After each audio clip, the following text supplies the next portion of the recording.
ndabaramukije nkuko mubimenyereye akani kakanya ukumviriza ikiganiro ndondeza mushikirizwa na Fokode kubijanye n'abanyagihugu Burundi bagenda barafatwa n'inzego z'umutekano mu nyuma bakabugwa irengero ryabo. Ikiganiro cy'uno munsi kigiye kubaganirira kubijanye n'ifatwa be n'ibugwa irengero rya Richard Ndayishimiye haciye umwaka atawuzi irengero ryiwe, akaba yafatiwe mu Carama kwigenekerezo rya 24 Munyonyo mu 2019. Ikiganiro ndondeza muramaze kukimenyera ingene gitunganije. Mu mwanya wa mbere murazi ko tubaha umwidondoro wafashwe akabugwa irengero. Mu gice kigira kabiri naho tukaza kugaruka kubijanye n'ifatwa ry'uwo muntu eka mbere be n'ivyakozwe bijanye no kumurondeza. Richard Ndayishimiye yavutse mu mwaka w'1984, akaba yavukiye aho bita ku Mudahandwa, aho ni muri komine Bururi mu ntara nyene ya Bururi. Ngaha muca mwumva ko Richard Ndayishimiye yabuzwe irengero afise imyaka 35 y'amavuka. Richard Ndayishimiye yari yarubatse urugo rwiwe, akaba yabuzwe irengero asiga abana batatu. Urugo rwiwe rwari kumutakura kwibarabara rya 13, aho ni mu buraruko rw'igisagara ca Bujumbura. Richard Ndayishimiye yari yarashoboye kurangiza amashure yisumbuye, akaba mbere yagiye arakora ubuzi butandukanye. Muri ubwo buzi bubiri bwa nyuma twashoboye kumenya nuko yakoze nk'akazi kabajya bita abapompiste, usanga bakora ku ma station ajeje gutanga igitoro ku miduga n'ibindi. Akazi ka nyuma twumvise yari afise mu gihe yacabugwa irengero nuko Richard Ndayishimiye yakora kuri parking y'imiduga ku kirindiro c'imodoka ziva i Bujumbura zija i Bubanza. Nukuvuga ko yari ujya benshi bakunze kwita ngo umukigingi. Bakigingi usanga bakora ibikorwa byo gufasha ingenzi abafata imiduga bariko bariyunguruza muri mu birindiro muri za parking zitandukanye. Twaragerageje kurondera ivyumviro vya politike vya Richard Ndayishimiye. Icyo twasanze ari igikorwa kitoroshe, kuko turiko turabirondera twasanga Richard Ndayishimiye ari umuntu agenda avugwa mu bikorwa cyangwa mu vyumviro vya politike biba bitandukanye mu mwanya umwe. Icyo twakuyemwo nuko kenshi Richard Ndayishimiye yakurikira ivyumviro vya politike afatiye kuco ashobora kubikuramwo kijanye n'ubuzima bwiwe bwa misi yose. Ivyo abona ko bishobora kumufasha muri ako kanya vyose wasanga birimwo. Richard Ndayishimiye batubwiye ko ibikorwa byiwe vya politike bitangura arangije amashure yisumbuye, hoba hari nko mu 2008, aho yaja kwinjira mu bagwanyi b'umuhari wa Paripehutu FNL. Kenshi abantu bumvise ko umuntu yari mu bagwanyi ba Paripehutu ashoka yumva ko uwo muntu yari mu bwoko bw'abahutu, ariko icambere bacyatubwira abamutabarije nuko Richard Ndayishimiye yari mu bwoko bw'abatutsi. Benshi muribuka ko mu 2007 no mu 2008 hari urwaruka rwinshi rw'abanyeshure bari barangije amashure yisumbuye, eka mbere n'abari muri za kaminuza zitandukanye bagiye kwinjira mu bagwanyi ba Paripehutu FNL, mu gihe uwo muhari wari uriko uritegurira gusinya amasezerano yo guhagarika intambara. Mbere n'abandi binjiye umuhari wamaze no kunasinya. Abo rero bagenda bava mu moko yose, barimwe abahutu n'abatutsi. Ni muri abo Richard Ndayishimiye nawe yagiye kwinjira muri uwo muhari. Intambara imaze guhagarara, Richard Ndayishimiye ntiyagize amahirwe yo kwinjira mu nzego z'umutekano z'u Burundi. Yahavuye asubira mu buzima busanzwe. Aho rero twumvise ko Richard Ndayishimiye yabandanije ari umunywanyi w'umugambwe FNL ishami rya Gatongwasa. Ariko mu nyuma Richard Ndayishimiye yahavuye yinjira muri CNDD-FDD kuko yari yibaza ko ari byo haba bimufasha kuronka akazi. Mbere ntiyagarukiye ngaho, yarinjiye no mu mbonerakure mu gwaruka rw'uwo mugambwe, akaba yari mu mbonerakure, yarazwi mu mbonerakure zo ngaho kumutakura. Icyagiye kudutangaza mu nyuma nuko Richard Ndayishimiye naho yari mu mbonerakure yagiye yikekwa nko mu minsi y'igihe yaza gufatwa, yarikekwa ko yoba yari yasubiye gukorera umugambwe CNL. Amakuru twashoboye kuronka akavuga ko mbere bari bageze ku rugero rwo kumwagiriza ko yo afasha mu bijyanye no kwinjiza abantu batari bake muri uwo mugambwe. Ibyo rero byaba byaramuteza ikibazo, namwe mu mbonerakure bari basanzwe bari kumwe. Mbere ivyo bikaba no mu byo bamwe mu biwe bicura ko byaba byarahitanye Richard Ndayishimiye. Ikindi cyarutangaje turiko turakora amatohoza ni imigenderanire mibi cyane Richard Ndayishimiye yari afitaniye na chef de quartier wa Mutakura uwitwa Adeline Ndikumasabo. Adeline Ndikumasabo turamaze kumuvuga mu biganiro bitari bike visekeza ndondeza, akaba agenda aravugwa muri bamwe mu gwaruka rwagiye rurafatwa kumutakura, rwagirizwa ko ruri mu biyamirije ikiringo cya gatatu c'umuhisi President Nkurunziza. Adeline Ndikumasabo aboneka nk'umu chef de quartier akorera cyane umugambwe CNDD-FDD, akaba nakorana n'iperereza ry'u Burundi.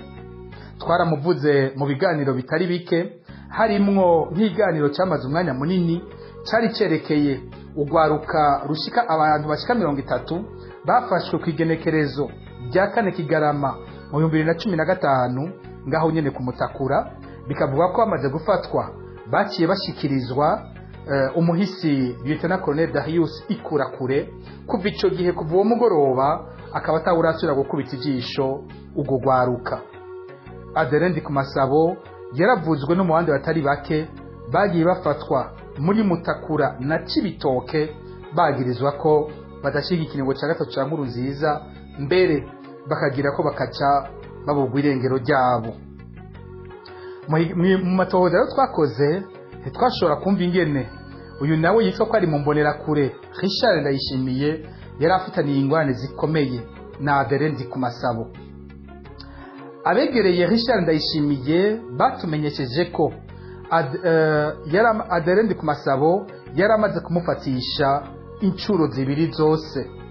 Izo ncuro zibiri zose abiwe batubwira ko Imana yakinze kubera ko bashoboye kubimenya kare, bakamutabariza Richard Ndayishimiye atarashikanwa mu busho bw'iperereza, kuko bari bafise ubwoba ko amaze kugera mu busho bw'iperereza yashobora kuca bugwa irengero nkuko byahavuye bigenda igihe hafashwe irya gatatu.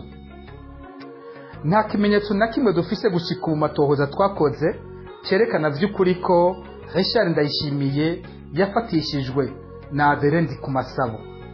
Nta na kimwe dufise dushobora gufatira ko cotuma tuvyemeza, ariko abegereye bo Richard Ndayishimiye barikeka gose kugwanko gwari hagati ya Richard Ndayishimiye na Adeline Ndikumasabo rushobora kwa rufise uruhara mu vyahavuye bishika. Bamwe bakanavuga ko uyu Adeline Ndikumasabo yoba yari yarahize kwimpera n'imperuka bazohigura na Richard Ndayishimiye. Richard Ndayishimiye aho yaba kumutakura, ikindi twashoboye kumenya nuko yaragize ubugenzi bukomeye n'umusirikare, umwe mu basirikare bahoze bakorera ku kirindiro kiri kwibarabara rya 12 byo ngaho kumutakura.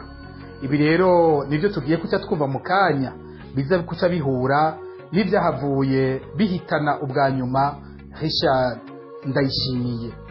Tugende ku gice gihambaye kigira kabiri kijanye n'iryo fatwa rya Richard Ndayishimiye. Hari ku munsi w'Imana kwigenekerezo rya 24 Munyonyo mu 2019, Richard Ndayishimiye yari amaze iminsi ari ku musego ari ngaho muhira akitswa amagara na malariya ikaze cyane. Inyuma y'umutaga waho kuwa 24 Munyonyo mu 2019 niho Richard Ndayishimiye yaronka telefone. Itelefone y'umugenzi, umugenzi bari bamenyeranye cyane, umusirikare. Uwo musirikare abamutubwiye bose bagumye bakoresha izina ry'itazirano, no kuvuga preno, izina rya Eric. Nta numwe gushika ubu yashoboye kutubwira izina ry'ikirundi ry'uwo musirikare. Uwo musirikare batubwiye ko yegukira muri kino gihe ikambi yo mu Kayanza, ariko akaba igihe kitari gito yarakoreye cyane aho kumutakura, akaba yakorera ku kirindiro cy'igisirikare kiri kwibarabara rya 12. Ico kirindiro cyaravuzwe cyane mu mabi yagiye rakorwa aho kumutakura kuva mu 2015. Ico kirindiro abasirikare bagikorera ko bari mu bakoze mu bikorwa byo gufata ugwaruka haba muri Mutakura haba no muri Cibitoke. Bamwe mu bagiye barafatwa bakaba barabuzwe irengero gushika ubu akaba atawuzi irengero ryabo. Eric rero uyu musirikare avuga ko yitwa Eric, we yakorera kuri ico kirindiro cyafata ugwaruka, akacagira umugenzi akomeye, imbonerakure Richard Ndayishimiye. Iyi mbonerakure baragenderanira, bari basangiye twinshi, bari basangiye n'ivyo bita amadiri yabo, byo bitari bizwi n'abandi batari bake. Ibi naho hariho ivyo batubwiyemwo dushimye kutabivuga ko muri kino kiganiro. Igihe rero Richard Ndayishimiye ahamagawe n'uyu mugenzi we yitwa Eric, yarahamagawe n'umugenzi. Eric arashimika cyane amusaba ko yogenda bagahurira aho bita ku mayira abiri muri quartier Carama, turacyari mu buraruko bw'igisagara cya Bujumbura. Richard Ndayishimiye yarabwiye mugenzi we ko agwaye adashobora kwiyunguruza, ariko wa Eric ngo arashimika cyane agira ati idiri tugiye ko ni diri komeye gose itogucika. Mbere wa Eric yoba yaciye asaba ko Richard Ndayishimiye yofata ipikipiki maze Eric akaza kuyiriha. Mu gihe coba cyari gisaha 9 z'umurango niho Richard Ndayishimiye yoba yahavuye afata ya pikipiki yerekeza mu Carama. Amatohoza twakoze mu isekeza ndondeza akavuga ko kuva Richard Ndayishimiye yagiye atigeze asubira gutorwa. Amatohoza twakoze ntashobora kwerekana neza ko Richard Ndayishimiye na Eric baba barahuriye ngaho mu Carama. Ituzi ko Richard Ndayishimiye yoba yaciye hasanga abandi baba baciye bamufata. Ntituzi kandi ko Richard Ndayishimiye yoba yaciye ajyana na Eric bakaja nyabuna mu kindi kibanza ariho yoba yarafatiwe. Ibi nta numwe turashobora kuronka ashobora kuvyishurako. Tugasaba abashobora kuba afise umuco kuri kino kintu ko baheza bakatwandikira muri ndondeza, naco nyene kikazotomoka. Ico bikora haciye amasaha 3 gusa Richard agiye, narijya yaragwaye, abiwe bahavuye amurondera ku telefone, barahamagara. Mu mwanya wa mbere basanga telefone irazimije, ariko inyuma y'amasaha make telefone yarasubira ugurugwa. Uko twavyumvise nuko uwanditse ubutumwa arungitse ubutumwa bwanditse texto muri ico gihe yarishugwa, ariko hagize uwuhamagara telefone yamera nk'iyitavye, ariko hakabura ubuvuga. Hagize ubusaba ko Richard yorungika ubutumwa bw'amajwi, bimwe bita audio, muri ico gihe ntacakurikira. Abajyango batangura kugira ubwoba bamaze kubona ivyo bintu, maze haciye imisi 2 kwigenekezo rya 26 Munyonyo bitangura maze gukwira hose ku mbuga ngurukana bumenyi, batabariza Richard Ndayishimiye bavuga ko yabuzwe irengero ryiwe. Abiwe ntako batakoze ngo bamurondeze. Mu mwanya wa mbere bihutiye kujya kurondera mu busho butandukanye bwo mu gisagara cya Bujumbura. Nta gasho boba batinjiye nko mu gisagara cya Bujumbura, hose barabura. Batumbera ibitaro, narigi wabo yari yagiye agwaye. Ibitaro n'amavuriro ya Bujumbura baravyinjira, hose barabura uwabo. Havuye ico batandukira mu buruhukiro ahashigwa ibiziga by'abapfuye. Naho nyene bararondera hose barabura. Ntako batagize mu gihe cyose bagiye barumva ikiziga kitazwi cyatowe mu bibanza bitandukanye. Nungaho hose uwabo ntibigeze bamusangamwo. Mu nyuma niho none habiwe bitura inzego z'igihugu, baraja mu gipolisi cy'Inyamiramabi, police judiciaire, baranatumbera n'inzego zijejwe ivyo gukurikirana ingene abantu bagenda bahamagarana ku matelefone muri ARCT. Aho hose ivyo byose barabikoze, ariko ntibigeze baronka uwabo Richard Ndayishimiye. Amatelefone yo yarerekanye ko Richard Ndayishimiye koko yahamagawe ni telefone yari kwikoreshwa na wa musirikare bavuga ko yitwa Eric. Iyo nimero barashoboye kuyitubwira, iyo nimero 72 ubusa 69 amajana 453. Ndayisubiyemwo 72 ubusa 69 amajana 453. Twarashoboye kuronka amanimero yose iyo nimero yavuganye kuri uwo munsi wo kwigenekerezo rya 24 Munyonyo mu 2019. Uretse ko iyo nimero itari yanzwe ku izina rya Eric nyene, ariko kandi iyo nimero irerekana ko yahamagaye kuri uwo munsi Richard Ndayishimiye inshuro zitari zike, yongera irahamagara n'abandi batari bake bazwi ko ari umuryango cyangwa abagenzi b'uwo musirikare yoba yitwa Eric. Ibyo rero bigatuma dushobora kwibaza by'ukuri ko wa musirikare avugwa hari ibimenyetso bikomeye byerekana ko ari we yahamagaye Richard Ndayishimiye. Umuryango waranasavye ko uyu musirikare yohamagagwa mu gipolisi cy'Inyamiramabi hamwe muri police judiciaire, ariko nkuko bikunze kugenda igipolisi ntikigeze gishobora kuronka uyu musirikare. Nyabuna amakuru yashitse mu nyuma yavuga ko uyu musirikare yaciye arungikwa mu bikorwa byo kurondera amahoro muri Central Africa. Ntawuzi ko ari mu ntumbero yo kumunyegeza, ariko bene ivyo tukaba tumaze kubibona mu yandi madosiye atari make, aho abantu b'abasirikare bakorana n'iperereza usanga iyo bariko bararonderwa baca barungikwa mu bikorwa byo kurondera amahoro hanze. Amakuru yagiye gushikira mu nyuma abiwe na Richard, harimwo amakuru mbere yagiye rava no mu iperereza no muri za nzego z'igipolisi ziri mu byo bagiye baritura, nuko Richard Ndayishimiye mu mwanya wa mbere yarapfungiwe mu gasho k'iperereza kari hariya ku biro by'iperereza hafi ya Cathedrale Regina Mundi.